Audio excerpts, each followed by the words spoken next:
All righty. Michigan wins the national title 34-13 over Washington. I want to give you a few of my takeaways from this national championship game. Let's start by asking the question, where was this game decided? For me, this game was decided on the left arm of Michael Penix Jr. And frankly, how poorly he played. Like, to me, this game was won by Michigan because of how bad the Washington offense was and how they couldn't convert on opportunities given to them by the Wolverine defense that they normally do hit, but they just couldn't come through on Monday night.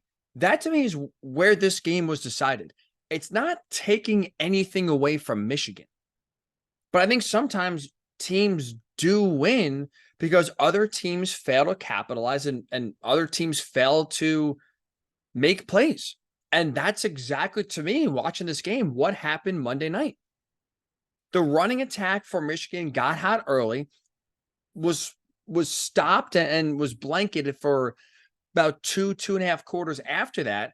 And there was absolutely an opportunity for Washington, led by their quarterback, their Heisman finalist quarterback, to get into this game, make a comeback, and win it.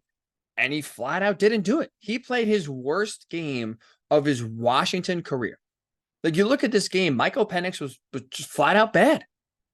Missing receivers, not seeing the field well. That was the biggest thing. He did not see the field well Monday night whatsoever. Had open receivers, couldn't hit him accurately. Had other receivers running open, missed him.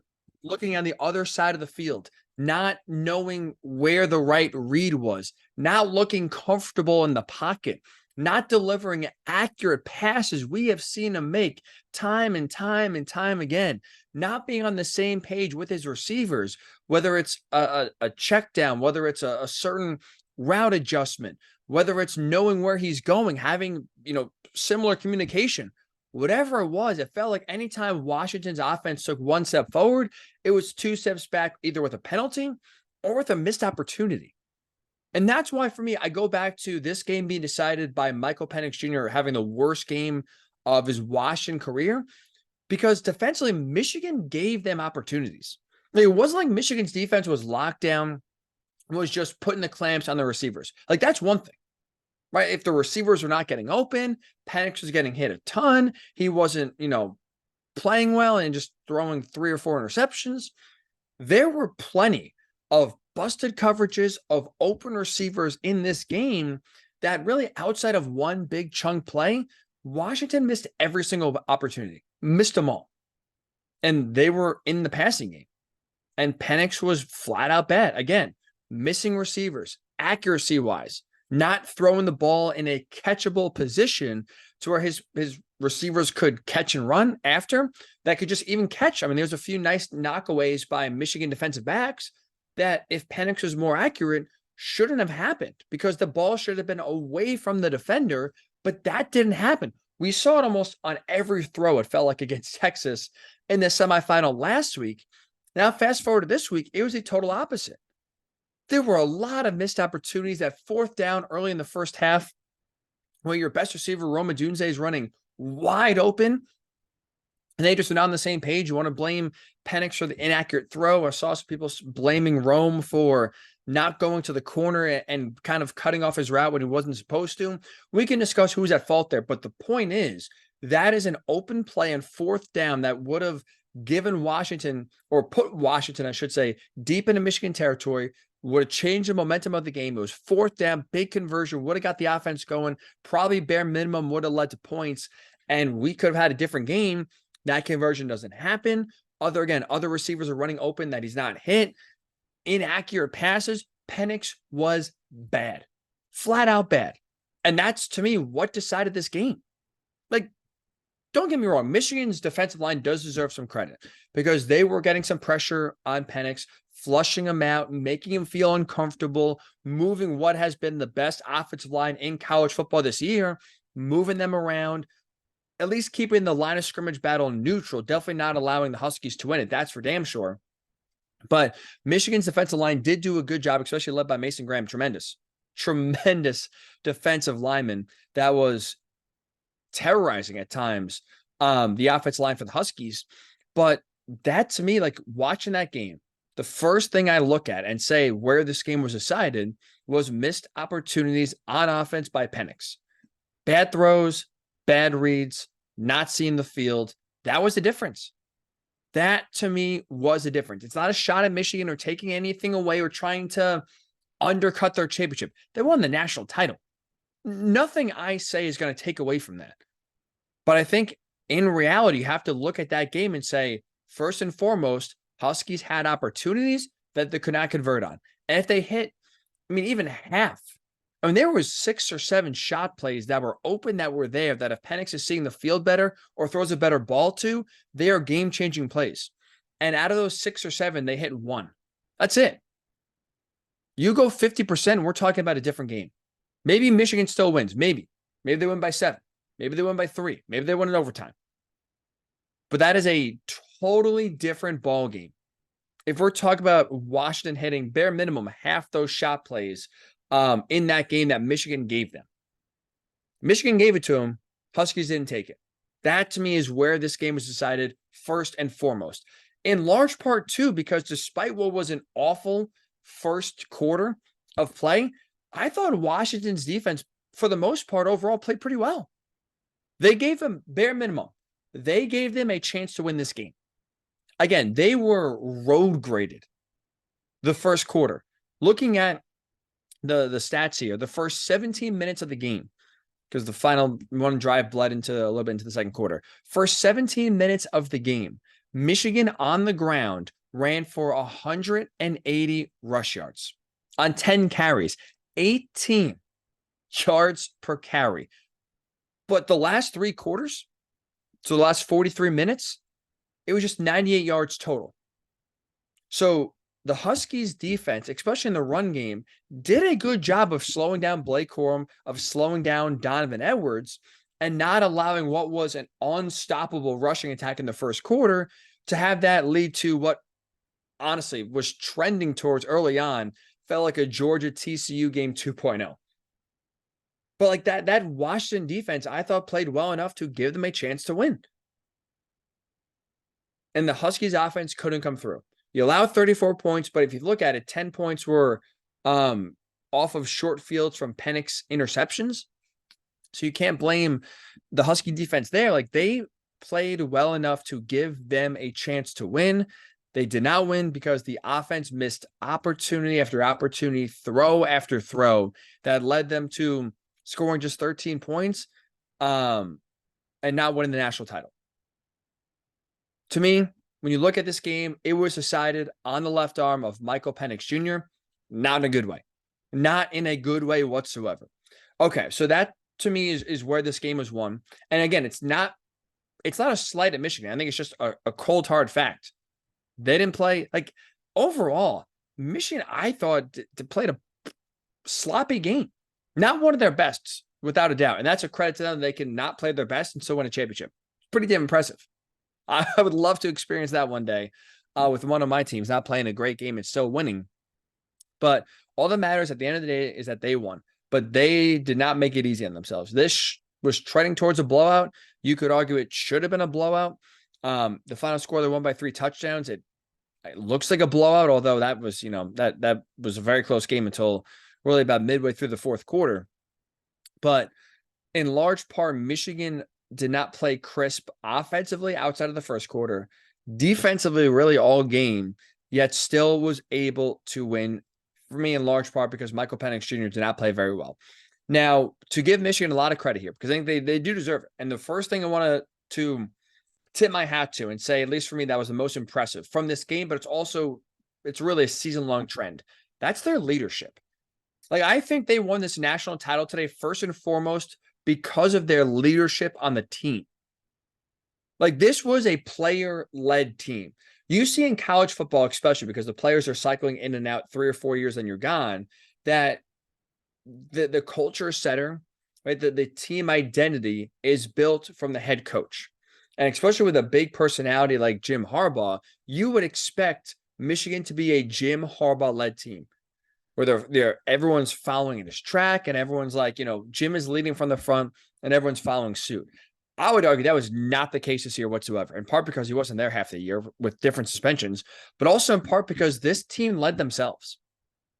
Like so many guys after that TCU loss last year, coming back for this exact moment this year, the reason why Michigan went 15-0, the reason why they played, I would say maybe a B- game in the title game and still won convincingly was because of the motivation and the sole singular focus of getting to this point and winning. That was it. The focus wasn't beating Ohio State or winning the Big Ten or getting to the college football playoff or just winning a college football playoff game. It was winning a national championship. And you saw every single person on that team have the buy-in you need. And that's like, it sounds obvious, but also it's college football. Do you realize how hard it is to get 118 to 22-year-old college kids to be solely focused on winning a national title where you're in February and it's 5 a.m. and it's time for workouts to get everyone not just there, but everyone all in and building towards getting better? It's very easy to lose sight of winning a championship March 3rd. When the season is still 6 months away and you still have a long way to go just before, training camp starts. To still put the work in, to be dedicated, to make sacrifices, you could tell this team right away with Mikey Sanger still, with Blake Corum, with this senior-laden offensive line. They all set the tone. They did. The players did. Everyone else followed suit. The leadership is something that I think is rare in college football that we saw, with not just the player-driven leadership, but I think how many leaders you can point to on this team. There wasn't like 3 or 4 captains that everyone followed. There was 25 to 30 like true leaders on this team that stepped up in different ways throughout the season that led Michigan to winning this title. That is impressive and that is rare. So don't take that for granted. Don't assume that every championship team has that sort of impeccable leadership. I mean, you look at right now, Saban, right? Like Saban is Alabama. That program hovers and starts with him. Kirby Smart at Georgia, same thing. You could say in the surface, well, it's Jim Harbaugh. Of course, Michigan's program starts with him. I would argue this team this year started with the players. That was a player-led team that Harbaugh was around and galvanized and lifted up, but that leadership started from within. It did not start with the head coach, which is really, really impressive. Talk about on the field play, I should say. That Michigan offensive line on Monday night deserves a lot of credit because while, yes, I think, again, Washington lost this game and they had plenty of opportunities where if they played like they did against Texas, I think they win the national title. They didn't. But part of the reason why they were forced to play through the air was because early on, Michigan's offensive line set the tone early. They left no doubt who was going to physically impose the other when it was Michigan's offense versus Washington's defense. That, to me, is where this game was coming down to. All week, whether it's on CBS Sports Radio, whether it's on Hick's 5-Minute Picks on YouTube, which if you haven't checked out, well, it's over now. Season's over. But we will be back for season 2 next year. So subscribe now. Check them out now to get a little precursor of what 2024 will look like. But all week, looking at this game, I kept saying this game was going to be decided Michigan offense versus Washington defense. The strength versus strength was Washington offense versus Michigan defense. But I really thought whether it was Michigan being able to run the ball or the Huskies getting 1 or 2 stops enough, that was going to be where this game was going to be won. And I think that, that was a battle where, it's obvious, but Michigan won it, right? And that, to me, is a big reason outside of Penix's poor play, a big reason why the Wolverines are national champions.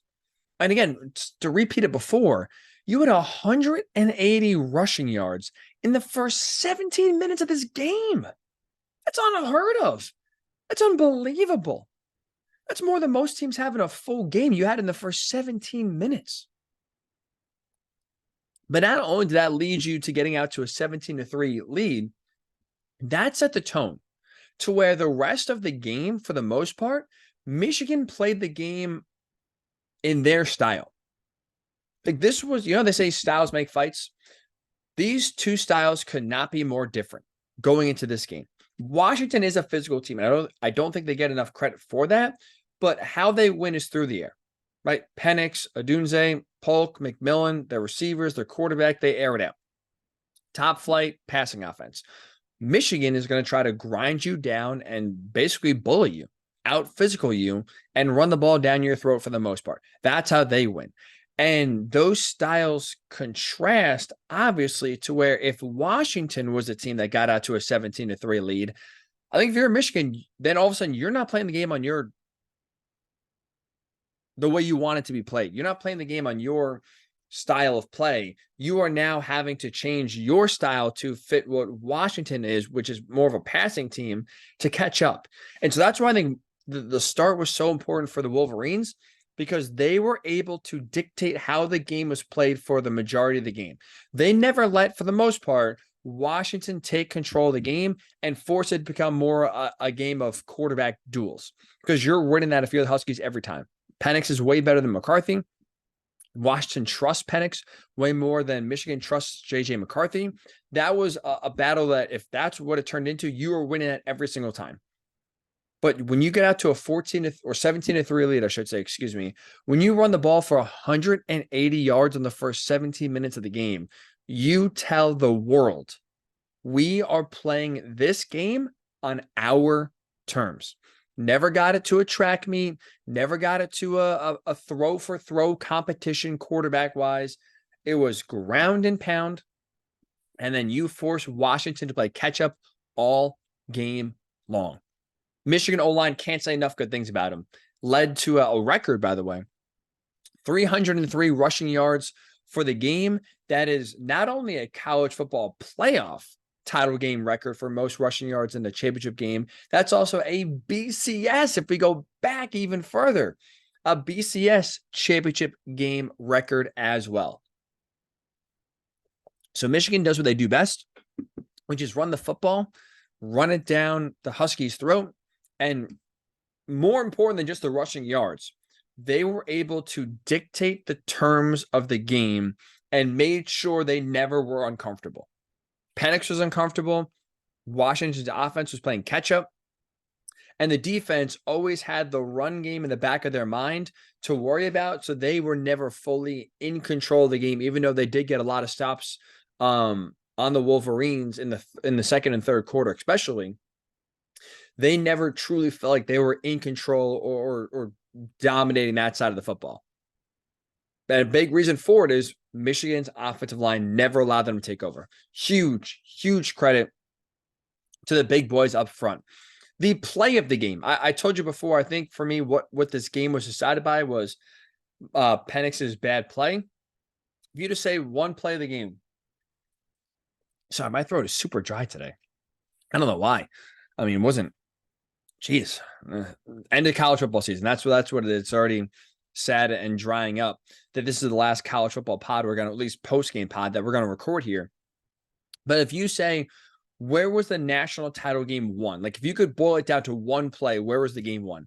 I think it was won midway through the fourth quarter. Colston Loveland, 41-yard catch and run on first down when there was a big-time stalemate between the two teams offensively, where neither offense really kind of took the game over. That catch and run got Michigan into Washington territory, already up by 7, put them in field goal range, basically guaranteed that you're going to go up 2 scores. Eventually, they scored a touchdown. Blake Corum got his first of 2 rushing touchdowns and put the game away. But that catch and run really, for me, decided the game. Because, again, you're at a stalemate. It's 20-13. Michigan's offense is going 3 and out after 3 and out. Penix is in a funk, and after scoring a touchdown right before the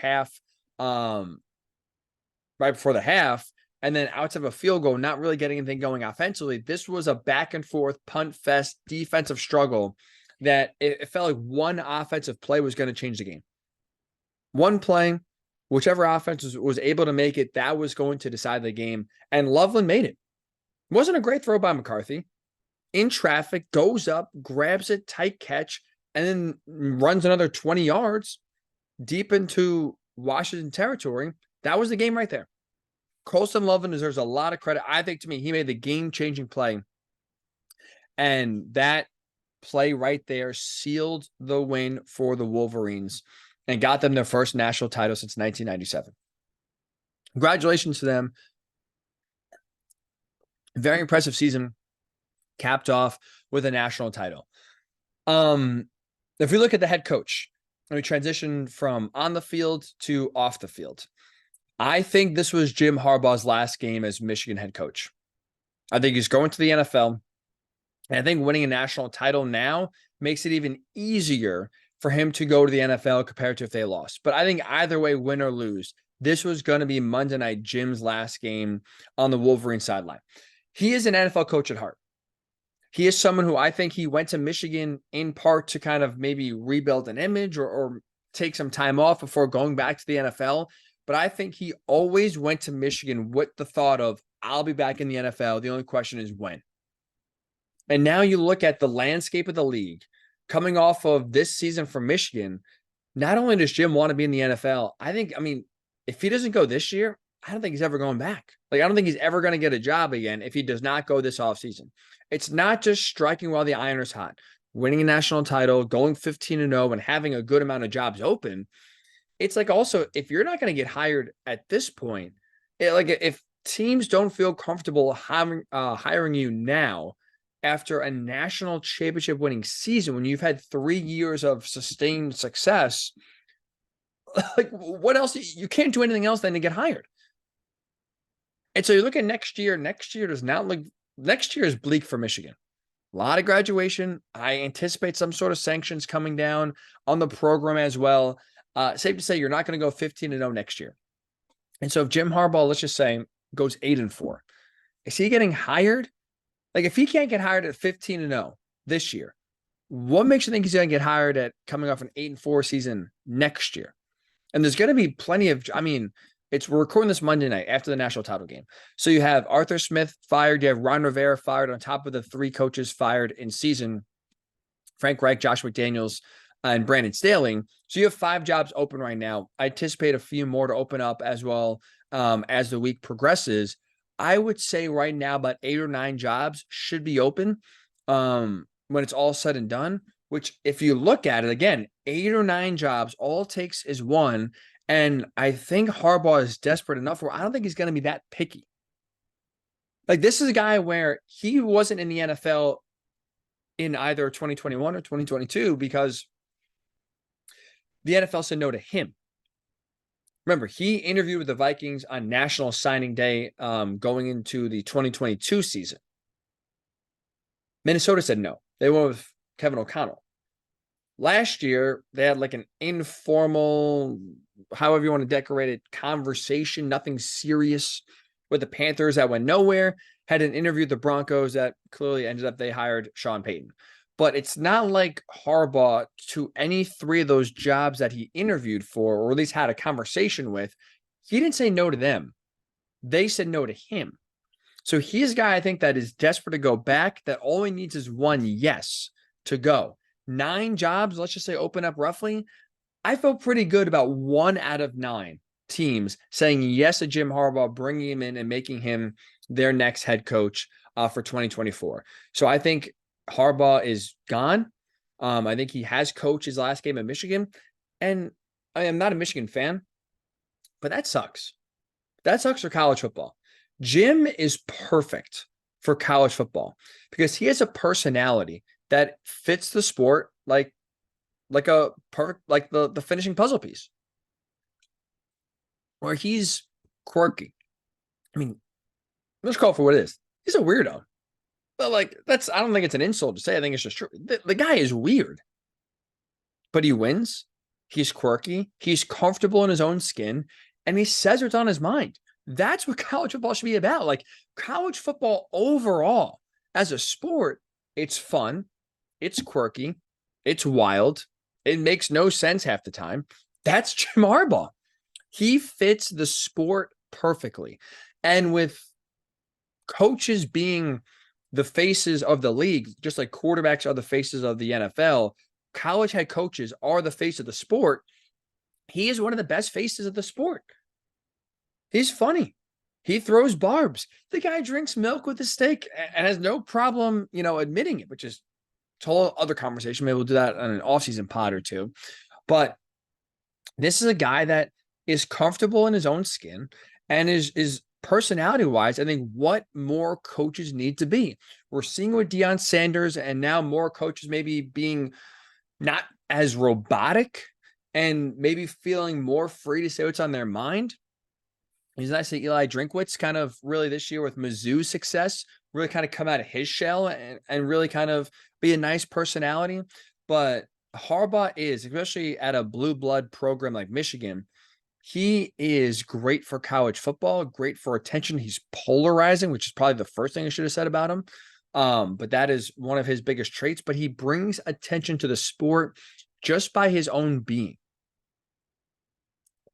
And his, I think, inevitable departure, going back to the NFL, is a big loss. It is a massive loss for the sport that is going to be missed by, I think, obviously Michigan fans. But I think even if you're not a Michigan fan, he's going to be missed. He is absolutely going to be missed. His quirkiness, his zaniness. It's a big loss for the sport. It really is. And that part does suck. All right. Last thing I want to finish off here about this pod as Michigan wins the national title is this. Michigan is champions. With that said, though, in my opinion, this championship has an asterisk. It does. I'm not telling you Michigan cheated in this game, but here's what I know for a fact. Michigan cheated this season. They cheated during the 2023 season, period, stop. That's like, they cheated. We could argue about how much it impacted the games. I think it had a big impact. There are plenty of people that'll tell you it's not that impactful. But there's a lot of people that differ on the actual impact of sign stealing and how much of an advantage Michigan had over opponents. But this is what I'll say about that. If you go rob a bank, and let's say you go up to the teller, you hold them up, and as you're getting the money from the teller, the cops walk in and bust you. If you're the bank robber, you didn't get any money. You got busted before you could get the money. Does that mean that you get let off? Like if you're just a bad bank robber and you can't get any money to try to hold up a bank, they don't let you go because you didn't get the money. You tried to rob a bank, and that is attempted robbery, and you're going to jail for attempted robbery. So you could argue, well, Michigan's sign said that didn't have a big impact in the game, on the outcome of games. They did something that is factually proven to break the rules and is meant to gain an advantage. I'm seeing right now Jim Harbaugh post-game talking about how they're innocent. Michigan's not innocent. Coaches have been fired for this already. Like on the record, Michigan has fired coaches for this cheating scandal. It happened. It's real, and there's no denying it. It happened this year. So you have a team this season cheating. That's what cheating. I don't think they should have been allowed to be eligible for the postseason. I do think we are going to see a punishment from the NCAA come down at some point soon. I also expect to see this title vacated because that's what the NCAA loves to do, is vacate national championships. They've done it in basketball. They've done it in football. So I have no doubt we'll see that with this Michigan title. Only question is when. But this championship has an asterisk. It absolutely does. You can't look at this Michigan team knowing what they did, knowing that they cheated, knowing that they admitted to cheating. They have not denied it. They are fully aware that they cheated. Their only argument was that they wanted more time and due process to play it out. They've never once denied the actual cheating allegations as a university. So they cheated in this season. And I just don't see how you can forget that fact and look at Michigan like any other champion. You can't, they have an asterisk to me. Were they cheating against Penn State and Ohio State and Alabama and Washington? No, but were they cheating early in the year? Yes. So cheating that season, you should be punished for it. You should be, personally, if it was me, should have been ineligible. They weren't. They won. I'm not taking anything away from them. Congratulations. That's just how I view it. And I do think, again, seeing how the NCAA has operated for years now, I expect at some point, now it could come in 2026, how slow they are to make a ruling and dole out punishments for stuff that happens in the past. I do expect when it's all said and done, the NCAA at some point will announce this championship is vacated. So get ready for that. I'm sure that will go over smooth, and I'm sure no one will have any reaction to it. But to kind of put a bow so far on this national title game, post-game pod, if you will, for me, this game was decided on the left arm of Penix. He played his worst game in a Husky uniform. He missed receivers. He was not seeing the field well whatsoever. He had open receivers that he just could not hit. He was inaccurate, made bad decisions. He was bad. He was uncharacteristically bad. And that, to me, is the biggest reason why Michigan won this title. It's not taking anything away from Michigan. It's a fact. This defense for the Wolverines gave Washington plenty of opportunities, busted coverages, open receivers, and whether it was inaccurate passes, not being on the same page as his receivers, missing and looking on the wrong side of the field and just not seeing the field well and not seeing open receivers, Penix's inability to capitalize on the breaks Michigan gave them or presented to them is the biggest reason why this championship went to Michigan. It wasn't a clean game from the Wolverines. They didn't lock down this offense the way 13 points, at least on the box score, would indicate. It, to me, was all about missed opportunities from the Huskies, where they had about 6 or 7 chunk plays there in front of them. They only really converted on one. So when you miss so many opportunities that are frankly, for this offense, layups, that changed the game. It's not taking anything away from Michigan. It's just a fact. That's how this game played out. That was the difference. And that's why Michigan is the champion. Congratulations to them. I think play of the game was Colston Loveland's 41-yard catch and run that put the Wolverines in field goal range. Already up by 7, was poised to make it a 2-score game. They eventually scored a touchdown to put it away with about halfway through the fourth quarter, make it a 2-touchdown game that felt like just insurmountable at that point with how Washington was playing.